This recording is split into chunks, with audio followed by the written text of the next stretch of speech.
आपने न्यूज में उनका नाम सुना होगा, खासकर अगर आप न्यूयॉर्क की पॉलिटिक्स पर नजर रखते हैं। लेकिन उनकी स्टोरी वो ऑनेस्टली काफी फैसिनेटिंग है। जोहरान क्वामे ममदानी का जन्म कंपाला, युगांडा में 1991 में हुआ था। उनकी मदर एक जानी मानी फिल्म मेकर हैं, मीरा नायर, और उनके फादर महमूद ममदानी एक रेस्पेक्टेड एकेडमिक हैं। तो आप कह सकते हैं कि उनका पालन पोषण एक क्रिएटिव, इंटेलेक्चुअल हाउस होल्ड में हुआ। लेकिन जोहरान की जर्नी उन्हें कॉन्टिनेंट्स के पार ले गई।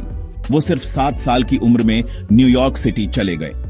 सिटी में बड़े होते हुए जोहरान ने क्वींस में लाइफ की डाइवर्सिटी और चैलेंजेस को फर्स्ट हैंड एक्सपीरियंस किया।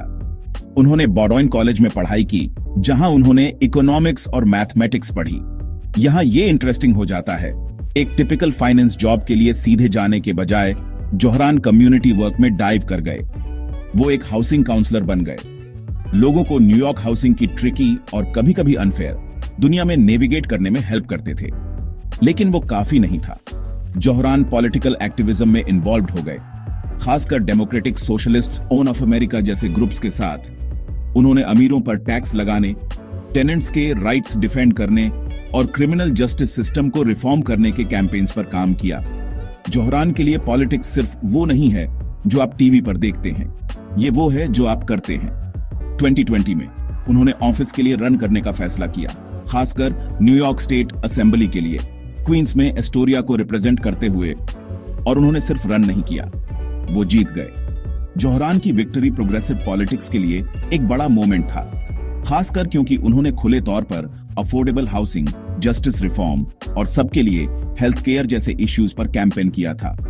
जो चीज जोहरान को अलग करती है वो ये है कि वो सिर्फ एक पॉलिटिशियन नहीं है, वो दिल से एक कम्युनिटी ऑर्गेनाइजर है।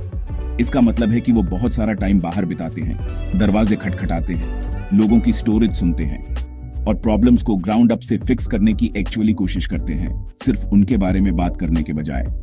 वो अमेरिकन स्टेट पॉलिटिक्स में कुछ साउथ एशियंस में से भी एक हैं और वो उस पर्सपेक्टिव को टेबल पर लाने पर प्राउड फील करते हैं। पॉलिटिक्स के अलावा जोहरान का एक क्रिएटिव साइड भी है। उन्होंने हिप हॉप में डबल किया है और मिस्टर कार्डामम के नाम से म्यूजिक भी रिलीज किया है।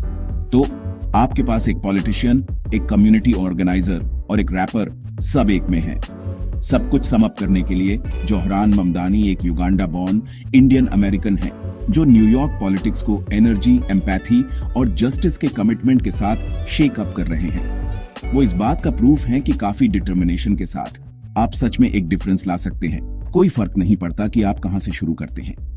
तो अगली बार जब आप उनका नाम सुनेंगे तो आपको पता होगा वो सिर्फ एक हेडलाइन से ज्यादा है। वो एक नई जनरेशन के